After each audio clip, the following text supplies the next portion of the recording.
All right, hello everyone. Welcome to today's webinar. My name is Suzanne Morley. I'm a health promotion program coordinator with the Wisconsin Institute for Healthy Aging, or WIHA, and I'm glad to welcome you to this webinar. If you're not familiar, WIHA is a nonprofit administrator of evidence-based healthy aging programs and practices throughout the state and nation. And we also are the convener of the Falls Free Wisconsin Coalition, which is bringing you this webinar today. Falls Free Wisconsin Coalition is a statewide falls prevention collaborative made up of local and county, regional falls and injury prevention coalitions, community-based organizations, health and managed care providers, public safety providers, and others who are part of a movement to reduce falls in the state as we age. We know that falls are common. Research shows that more than 1 in 4 adults ages 65 and older has a fall each year, but we also know that they don't have to be a normal part of aging. There are many ways to prevent falls, and that's why we're here today to talk about just that. Way to introduce today's speaker, Dr. Kristen Pickett. Dr. Pickett will kick us off by talking about the things that affect balance and how balance can be improved as we age. Unfortunately, our other scheduled speaker had a last-minute conflict and is unable to make it today, so I'll also share some additional pet safety tips towards the end of the presentation today. You can feel free to drop your questions in the chat throughout, but we will have some dedicated time towards the end of today's webinar for Q&A with Dr. Pickett. So with that, I will pass it over to Dr. Pickett to share a little bit more about her background and all about balance. Thank you, Joyce. Let me get my slides up here.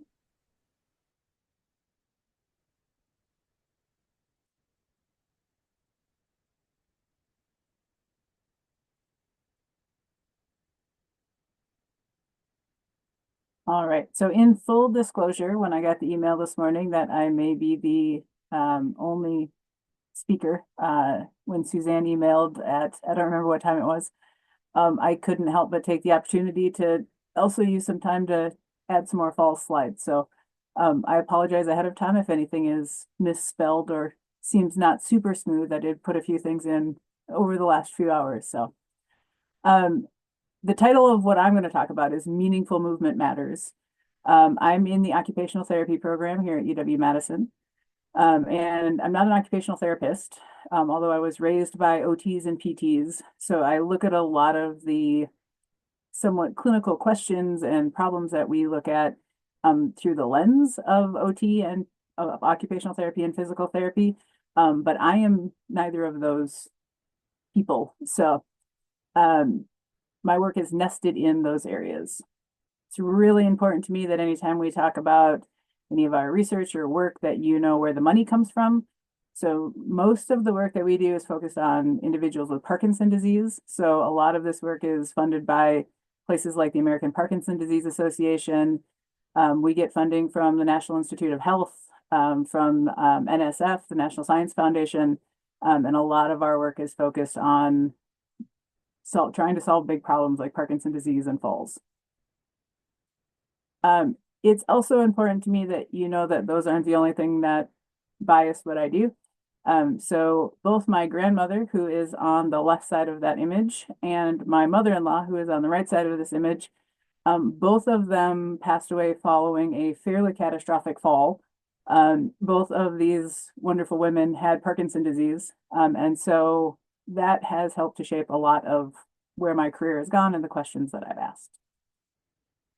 And the other piece that has helped to shape a lot of what I do is the fact that I am from Darlington, Wisconsin, class of 97, born and raised in small town Wisconsin, more cows than people, part of the state. And that is where most of my family still is. So aging well in place, being able to live in rural Wisconsin, being able to find resources to support the things that you want to do and that you need to do, and to be able to do that in areas that aren't Madison is really important and at the core of a lot of the questions we ask and the problems that we try to solve. So diving into our falls work, as it was mentioned moments ago by Suzanne, we know that falls are a huge problem. So these data are from 2020 pre-COVID numbers, but we know that almost 1 million older adults are hospitalized every year due to a fall or fall-related injury. And unfortunately, over 30,000 individuals die every year as part of a fall-related injury that resulted in hospitalization and death. Those falls only increase with age, and as our population as a whole continues to age, we know that we're going to see those numbers go up. We also unfortunately know that falls are very closely tied to age. So aging is one of the predictive factors that we look at in all of our models. And we know that as age increases, so do the number of falls. Unfortunately, so does the amount of damage that occurs due to each of those falls. I'm sure that multiple of you have been at many of these webinars and know that falls are actually a very complex thing to examine. So there's no one predictive thing that allows us to interrupt a fall or to help a person recover from a fall faster. Age is a big piece of it, but we also know that things or the number of medications that are taken regularly contribute to this. Vision is actually a huge piece. So if you're wearing bifocal glasses, things like going up and down stairs become increasingly difficult because as you're looking through that bifocal, it changes your line of sight. We know that gait and postural instability, huge piece of this. And all of these things are also nested in things like geographical location, or even in the state of Wisconsin, whether you're rural or urban, have a lot to do with number of falls and how significant those falls are. So what I'm interested in is falls are bad. We know that. The definition of a fall here at the top from Dr. Tonetti and his group, we define a fall as an unintentional change in position that results in a person coming to rest on the ground or a lower surface. And that's fine. That does describe, in fact, what occurs when you fall, but it doesn't really give us a way to interrupt a fall or to look at how to prevent a fall. So we tend to take more of a biomechanical look at why and how people fall. So if we look at the mechanism of a fall, what's actually happening is that a fall is initiated or a fall is continued when your center of mass is no longer over your base of support. And this is the lecture piece. So you have to sit back and relax for a couple minutes of biomechanics lecture. So the red dot in the middle of our cartoon figure here is his center of mass. The center of mass is essentially the point at which all of the forces on any shape, but in this case a human, balance. So in this case, as long as that red dot stays above this green line, which is the base of support, the center of mass stays above the base of support, you stay upright. That's how we look at a fall. So anything that we can do to help you keep that red dot within that green line prevents a fall. And as numerous studies have looked at, we can do a lot of things to perturb where that center of mass is. So in this case, there was a study that showed that one of the things that older adults are least able to account for or accommodate for is a lateral force or something that pushes you off to the side. And there's multiple ways to accommodate for that. But at the end of the day, if you look at the difference between A, B, and C and D, E, and F, if that base of support, the distance between the 2 feet, gets too narrow and the center of mass moves outside of the base of support, you will end up on the floor. So hold all of that in your mind, and then we're going to full jump over exercise is good. I don't feel as though I'm introducing any new knowledge to anyone. There are overwhelming evidence of exercise. This is both for the individuals with Parkinson's disease that we focus on, but across the aging spectrum, we know that exercise by multiple mechanisms, including increased circulation, increase overall blood flow to the brain as well as the periphery. We know that it can make your medication work better. We know that it can decrease symptoms for individuals who have things like Parkinson's disease. We know that in the general population, actually across the lifespan, exercise helps to improve both balance and gait. We'll talk about those things in just a minute. Partially through those things, but also through other mechanisms, we know that exercise helps to decrease falls. One of the ways it does that is similar to the picture we looked at a moment ago. It allows you to control and move that base of support faster to keep it underneath your center of mass. We know that overall it's improving fitness and strength. We also know that there are numerous both cognitive and psychological benefits to exercise, such as decreased depression and improved cognition. And at the end of the day, some of the exercise components and approaches that we're going to look at, we know that there's a social support component to this, which very likely actually plays back and affects all of these things that we talked about just a moment ago. The downside, the bad news about, oh, sorry, jumped a slide here. The downside to all of that wonderful exercise knowledge and benefit is that exercise is in fact specific. So if I focus on balance, my balance will get better, but my cardiovascular health may not. And if I focus on cardiovascular health, my cardiovascular health will get better, but I may not see the effects on balance that I was hoping for. So that's a really important thing to consider when you're thinking about what types of exercise to do, and also adding some variation to that exercise approach that you're taking. The other really unfortunate piece of news, again, across the entire lifespan, if you don't exercise, the effects go away. So a really important piece of what we look at, and the reason that the title of the talk is Meaningful Movement Matters, is that if the exercise doesn't matter to you, if it's not more than just exercise for exercise sake, a lot of people have a hard time sticking with it. So now we need to tie that first piece and the second piece together. Everything's very jumpy. We need to tie that first piece and the second piece together. So exercise is good, and center of mass and base of support. So things that we know from the literature, and why things such as the yoga classes that we have studied as part of my research, we know that the more aware and the more you can control things like your base of support, and the more that you're aware of the location of your center of mass, the less likely you are to lose balance. And this can be something as easy as when you're stepping onto an escalator, taking that extra second to just know where your feet are underneath your body, and very intentionally taking that first step. It can be something as important, and this is part of the last point on the slide, as not talking on your cell phone when you're going up and down, even just a small set of stairs into your house. Control of the base of support. So this is things like if we can improve our abdominal strength, our back strength, then we can know where that base of support is, and we can do a good job of maintaining things like upright posture. And when we turn, making sure that that base of support stays right underneath that center of mass. And then really important, when you're up and on your feet, when you're moving, that center of mass actually oscillates through your entire gait cycle. And so being able to control that, and then if we start to use something like a cane or a walker or some sort of external support, being able to make sure that that base of support is moving along and tracking with the center of mass that you're controlling in your abdomen. And really important, and part of what our work focuses on, is that there is always, no matter who, no matter the age, no matter what the task, there's always a cost of trying to do two things at a time. So I can go for a walk and I can talk with a friend. I'm more likely to exercise if I have that friend. I'm also more likely to trip on something on the sidewalk. So it's important to know that that dual task is there.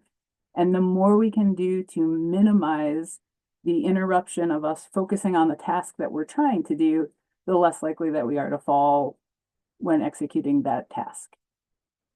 That's a little important in a controlled exercise space, but normally those spaces are a little safer. It is maximally important during your everyday life when you're moving around your house.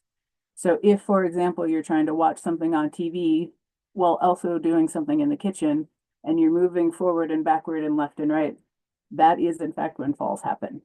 So we know the more you can focus on the task of walking, the better at completing that task without an issue or an accident. So going back to that point about, at the end of the day, exercise only works as long as you keep doing it. One of the questions that we really, when we do our qualitative work, one of the questions we really drive at is what motivates you? For some people, about 30% of the population, exercise being good for them is enough. knowing that you should exercise makes them exercise. Unfortunately, for the other 65 to 70% of us, that's not enough. I need more than just knowing that exercise is good for me to do it. One thing that we know that is very effective in encouraging people to exercise is a group or a community. This can be an actual group that you are a part of. It can be an online group. Some of the work that I'm going to talk about in my lab, it can just be one person. It can be a walking buddy or a biking buddy. That person both holds you accountable, right? I'm much more likely to get up and force myself to go out on a rainy morning if my friend is sitting in the driveway honking their horn at me. It's just the truth. I'm also much more likely to stay accountable and to follow through with my exercise plan if I'm working and setting goals along with a group or an individual, but someone outside of just myself. A lot of the work that these are all actually images from different Parkinson disease programs.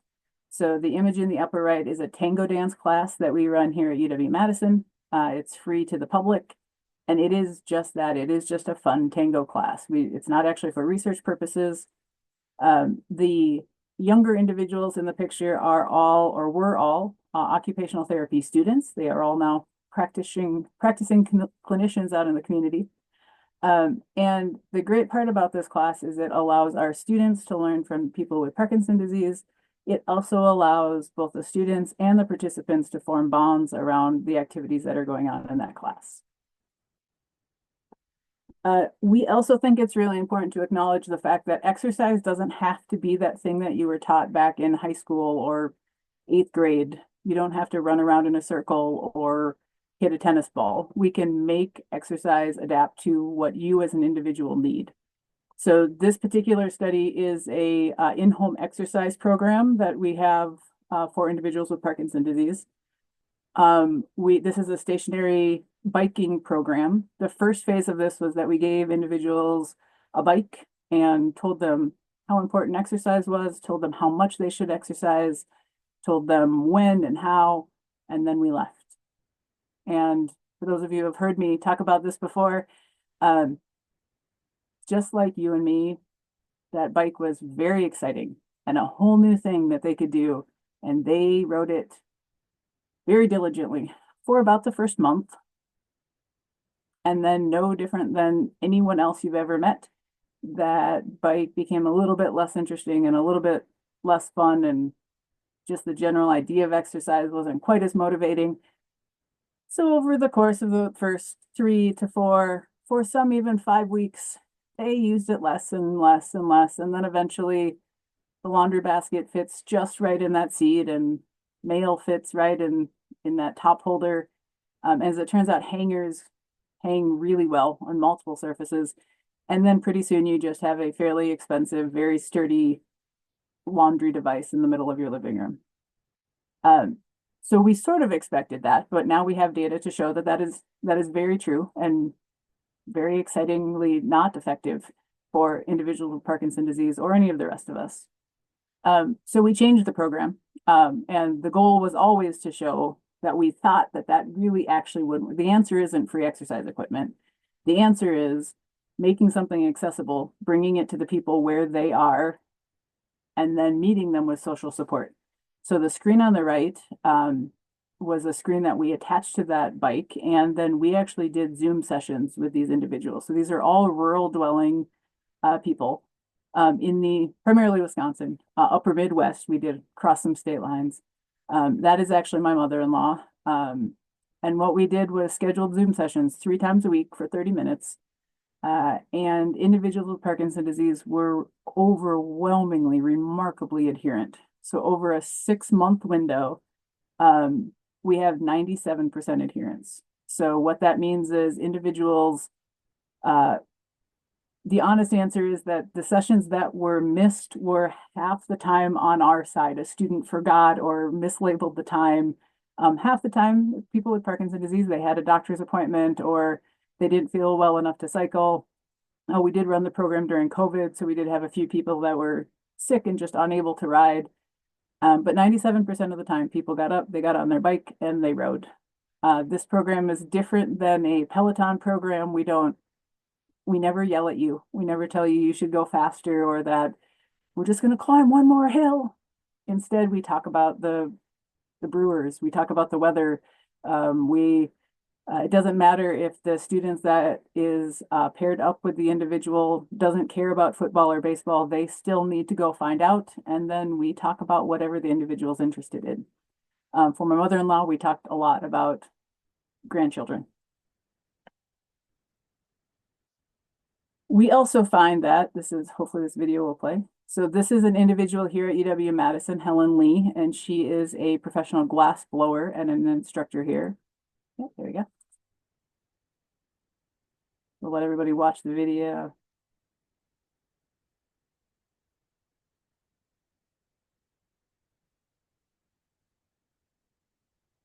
So in this program, we first quantified what the actual motion, so the measurement on the screen, we measured both the gross and fine, so the big and the small that are involved in a skilled art such as glass blowing.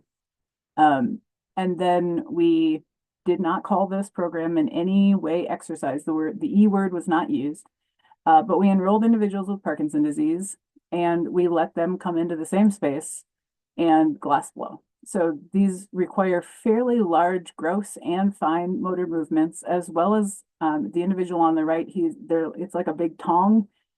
So he's really got to apply a lot of force on that in order to squeeze that liquid glass.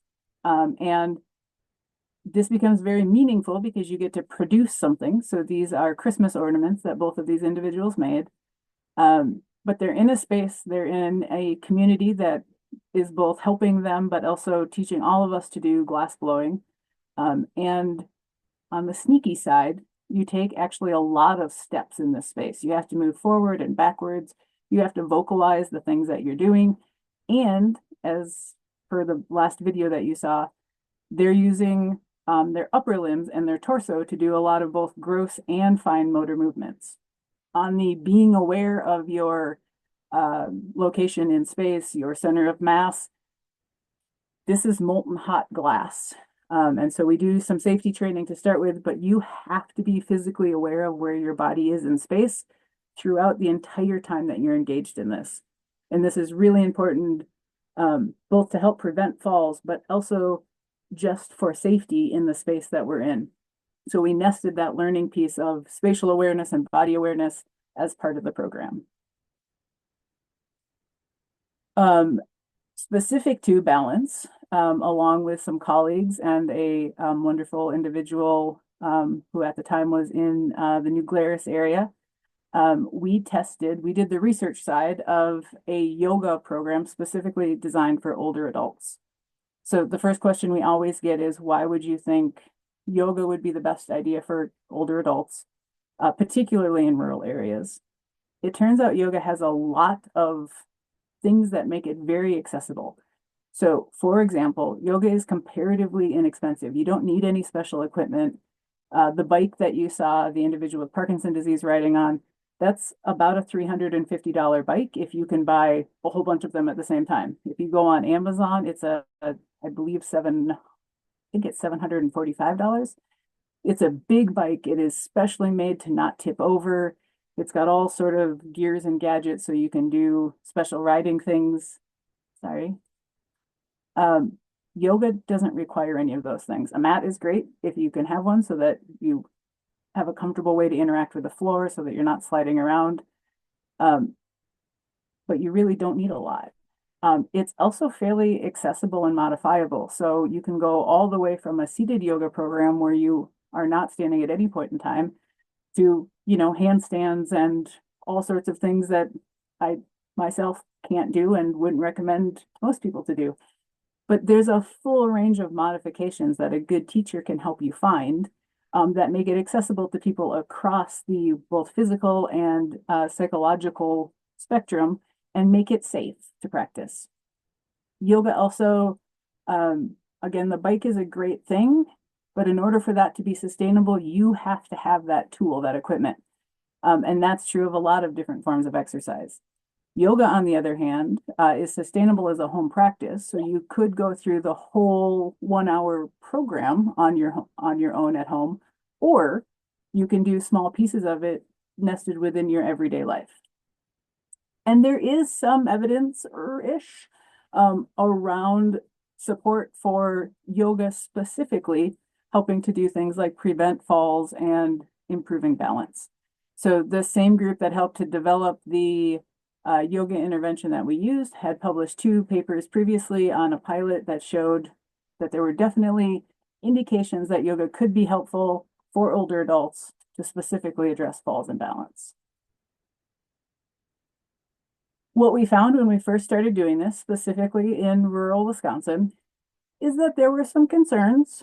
We had a difficult time recruiting men into the program. Yoga is only for women. Yoga is not only for women. Yoga is a gender neutral activity. Everyone can benefit from yoga. But we did run into some pushback from males who wanted to do this.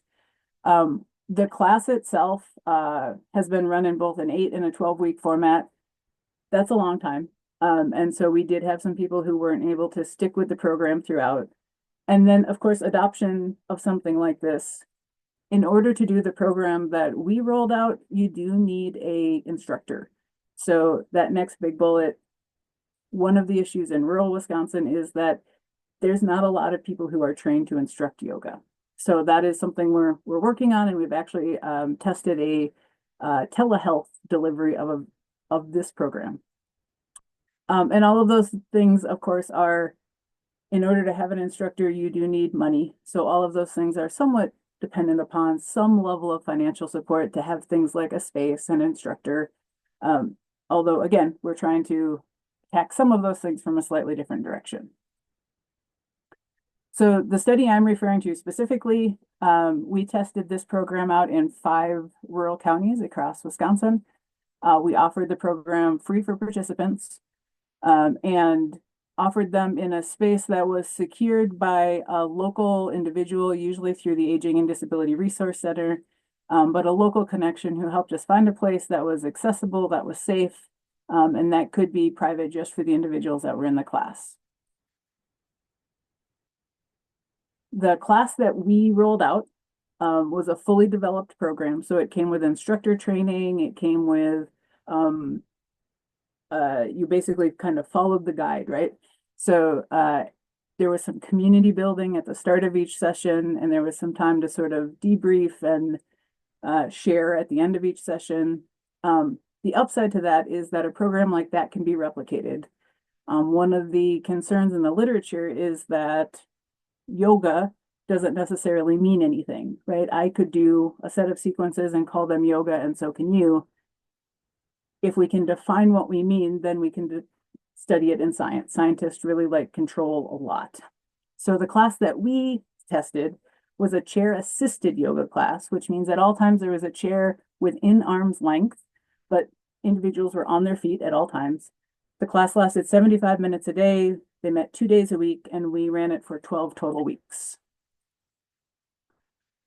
The things that we wanted to know about. So again, going back to that occupational therapy end of what I do, we're really interested in, it's great if you can walk faster. It's great if you think your balance got better, but does it change your everyday life? So we looked at ADLs, which are activities of daily living, and then a more complicated version of ADLs, instrumental activities of daily living, which are things like cooking and gardening. So things beyond just the basic kind of grooming and dressing activities that you need to do, that you want to do, that you have to do.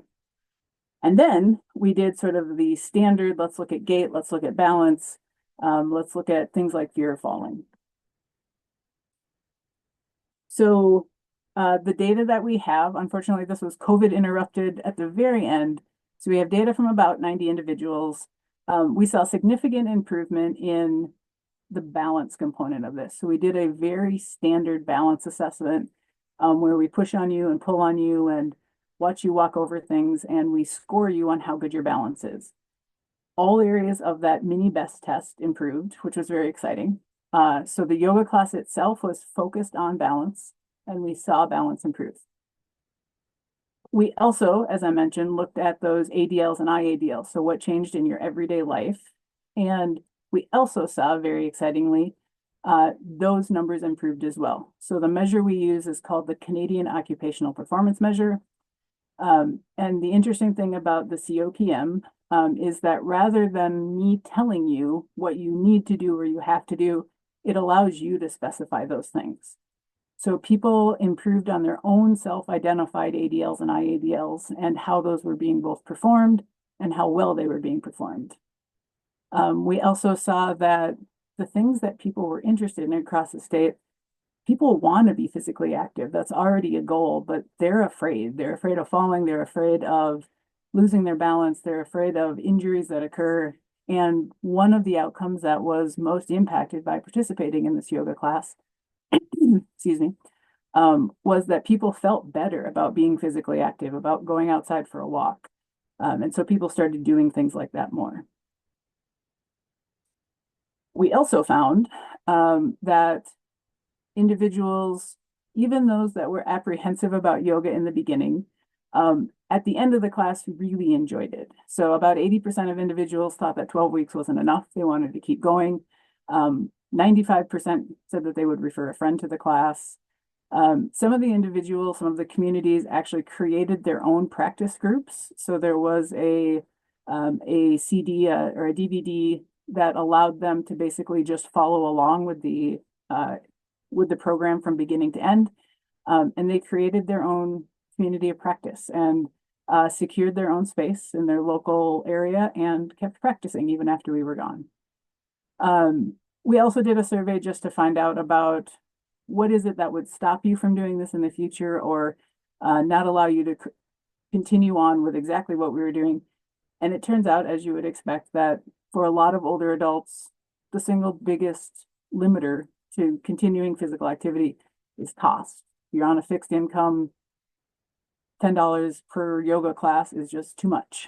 And so we are working hard to make sure that we have evidence to support things like continued physical activity programming.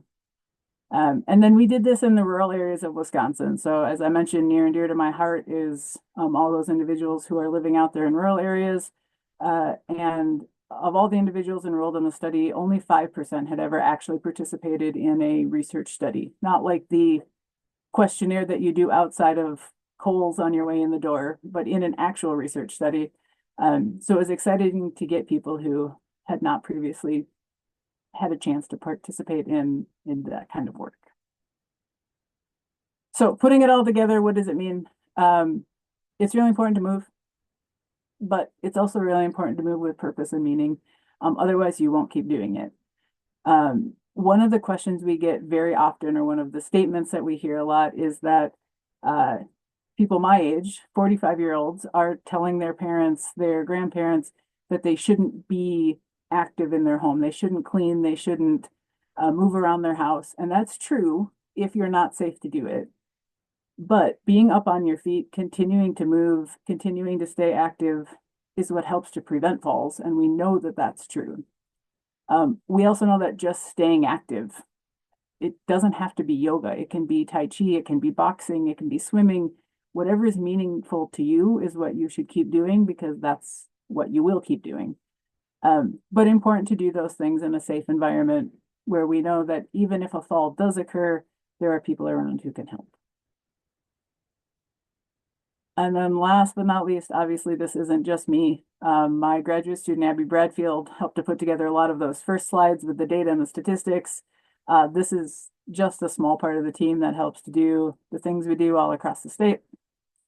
I appreciate all of you for being here and listening. And if you want to get a hold of us and ask any questions, there is my email and the email of my lab. Awesome. Thank you, Dr. Pickett. Before we move into questions, I'm just going to briefly share some safety tips. And so we were here to talk a little bit about balance, but then also pet safety.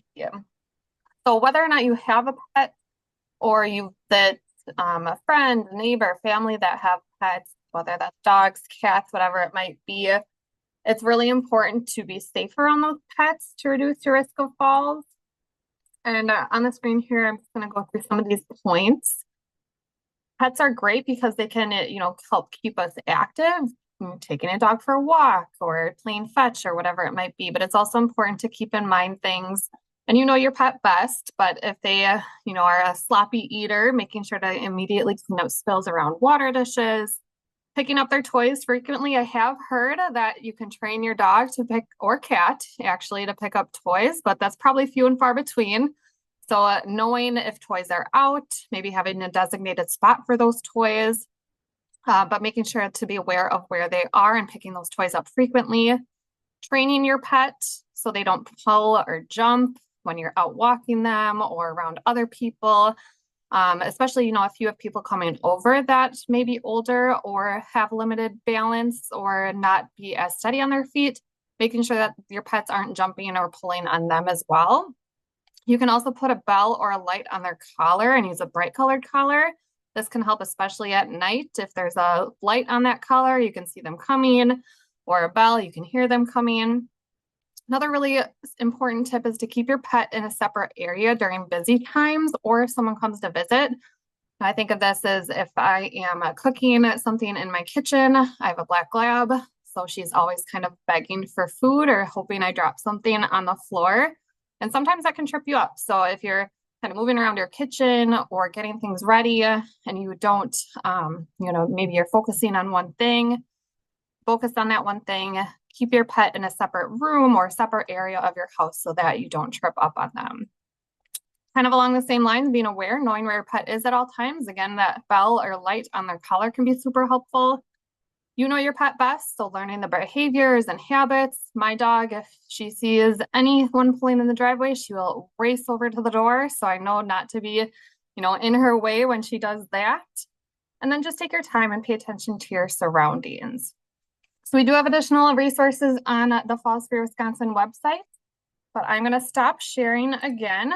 And if there's any questions about balance or any of the information that Dr. Pickett shared, feel free to either come off mute. We're a smaller group today, so feel free to turn your camera on, your mic on if you do have any questions.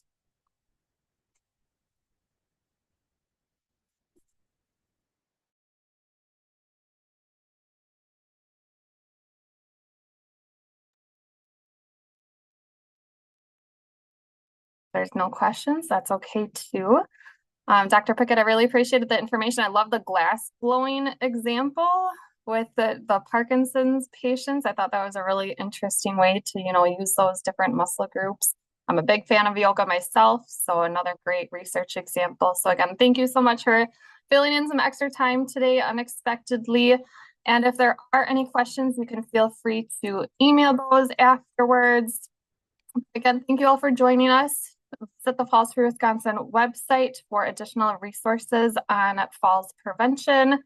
We did record this webinar, so the recording of the webinar will be sent out by the end of the week. And after you close out, you will be automatically redirected to an evaluation in your internet browser. So feel free to fill out that evaluation. We really appreciate your feedback. Thank you, everyone, and look forward to seeing you at our next webinar. Have a good rest of your day.